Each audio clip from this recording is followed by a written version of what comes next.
Hey everybody, what's up? MrITryHard here, and welcome to my third episode of Dissecting Call of Duty. Alright, let's get the boring stuff out of the way. This is a team deathmatch on Hanoi. Alright, moving on to the fun stuff now. This isn't my gameplay.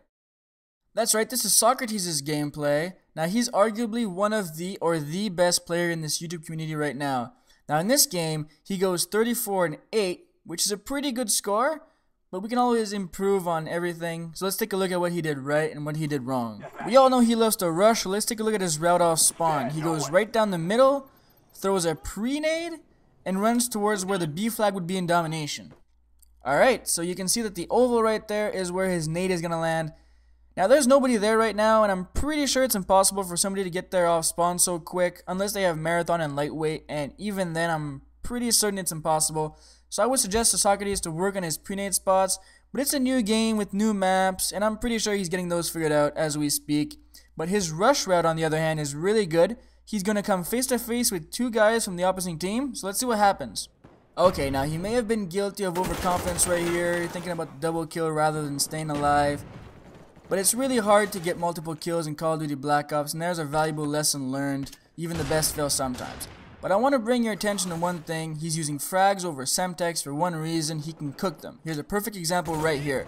Now, we've been drawn away from frags over the past couple of Call of Duty games, but I think we should go back to them for the simple fact that if cooked right, they can be deadly as shit. Okay, now he is going to die for a third time in a row. That's right, 3 times. It's possible. It happens to the best of them, but don't worry, it gets better. But this actually isn't his fault, and I'm going to freeze it for you so you guys can know why. Look at that right there on the mini-map. His friend went in that one hallway, and the enemy was actually in the other room. So Socrates probably thought that he had cleared the room and that he was looking in that direction. But that's map awareness right there. There's a second room on that top floor, and you should always clear that one out as well. So that's a valuable lesson learned again. Now he's probably angry, screaming, choking little kids. Nah, I'm kidding. He's not choking little kids, but he's angry as shit, and he wants to get on a good kill streak. So that's what he's going to do. He's going to check a nade to see if the guy's still up there, which is a no-go for him. And here's some map awareness for you. He's under a little thing, twitchy reflexes for the win. And you're going to see right here how a good YY reload cancellation can get you a kill or two sometimes. He's going to cancel that reload, get the kill, and try to circle around to see if anybody flanked him. Now this is always important to check your flank, so he's going to check it. He's going to throw a stun just to see if anybody's around the corner. He gets no hit marker, so it's safe for him to move. And he catches a guy off guard who's standing in the middle of the map for no apparent reason, and he gets a UAV. He calls that in and he stops, and I'm going to show you why.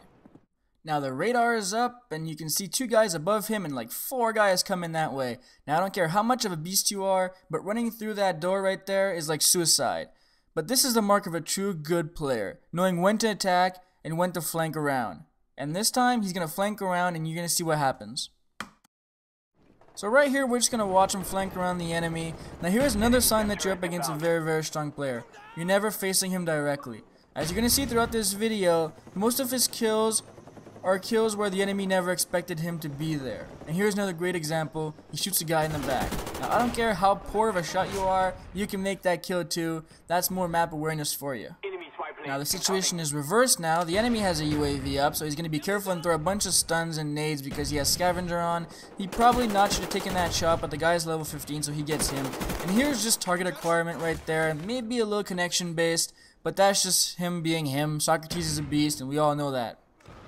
Now a good rusher always knows when to let the kills come to him. He has a radar up, so he's waiting for the radar to refresh. Catches a guy off guard once again for an easy kill. He's on 7, one more for his Blackbird, and we're going to see a great YY cancel right here for the 8th kill streak, Blackbird. And for the next minute, it's him and a Blackbird just beasting it up, so I'm going to fast forward that part for you.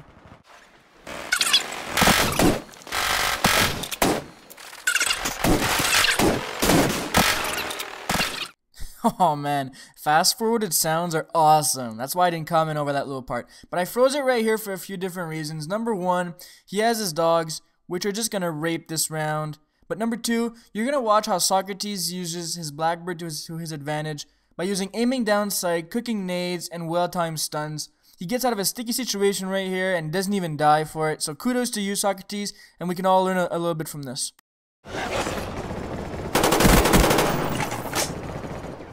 Enemy spy plane incoming.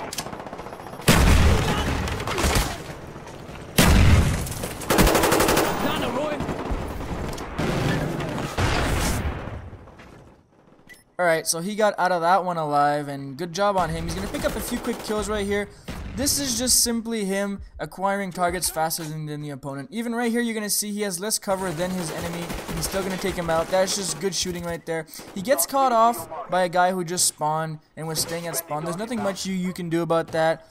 I mean, if you're pushing spawn and you rush like that, deaths like that are bound to happen. So he's going to go and try to flank them around. He knows that they're all spawning on top street, so he's going to take up that one strangler right here and start to flank from the left side of the street and move his way down. He's going to bring him back to the exact same spot where he was earlier, where he got out of that sticky situation. And we're going to see how he takes care of both guys, and it's going to be pretty epic, and I think even he probably surprised himself right there, because I think it's going to get him another set of dogs pretty quick. So let's take a look at this.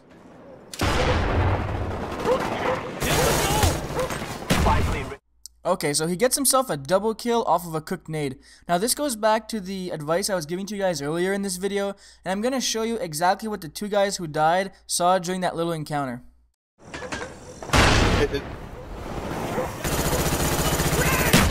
naded us. Oh, that was... Pretty impressive, huh? I don't think there was anybody who I know who can get away from that nade. It's just so close. Unless you have flak jacket on, you're dead. And I wanted to point out one thing right here. He's using the AK-74U as an assault rifle, trying to snipe people from their own spawn, and he's respecting spawn by not going street. But there are some people who either flanked around him or spawned behind him, so he's going to track back and get them and kill them before they have a chance to flank him back. And he's going to get himself 2 kills right here to get an 8-kill streak Blackbird. Pretty easy killing right here, just ADS before the other guy. He never even gets shot once in that double kill. So this is a Blackbird once again. Now the spawn switched, so what he's going to do is he's going to try to attack them before they see it coming, because they're obviously coming top street, but he stops right here, and I'm going to show you guys why. Now if you remember correctly, he's 2 kills away from dogs, and there are like 4 guys waiting for him through that door. Once again, it's suicide, but his Blackbird's up, so he's going to wait right here. He's safe, he's protected, he's covered, and wait for them to go by and flank them. Now if you're on the opposing team, this is impossible to counter. They have Blackbird up. I mean, the only thing you can do is sit at your own spawn pointing at a door. But these guys are running around, and they're going to get caught with their pants down for the easy double kill. Like I said, he's patiently waiting, like some kind of jungle animal. I'm thinking either a lion or a tiger, or maybe a dinosaur like a T-Rex hunting the night, for 2 kills to get his dogs, which he does right before dying to a guy head glitching a car on top street. Which doesn't really matter, because he's got his dogs. Second set of the game, which is pretty impressive if you ask me.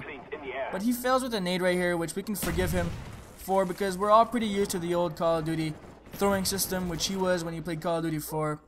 But here we're going to see him use his marathon perk to his advantage. This is a small map, and he's going to run right away, right before his Blackbird dies out. And he's able to pick up 2 more quick kills right here by flanking one of them and turning on this other guy who thought that he was flanking him, but you never flank Socrates. It's not that possible. He's going to go right back to protecting spawn and keep them contained. And he likes to chill out right here, and he knows that's a spawn point right there, right behind that truck. But he's going to get a little greedy as he gets a UAV up. He sees that people are still spawning behind that truck, so he's going to go back there once again, try to pick up some more kills. But he's going to get caught by a guy who just spawned. You're going to see it right here. Some guy walks right behind him. There we go. He gets a shot off, but somebody killed him right away. I mean, stuff like that happens when you push spawn a little bit too much, but he was probably doing that because he saw that the score was really tight. He's down by 1 kill, and he's trying to get back, so he's pushing maybe a little more than he should. He doesn't check up his corners enough, and he gets caught by a guy sitting in this room right here. And he makes the cardinal mistake that even the best players make, and we can all forgive him for this as well, because we're all guilty of doing this. You go right back to where the guy was, and you get killed once again. And he almost cost his team the game because now he's losing by 1 kill.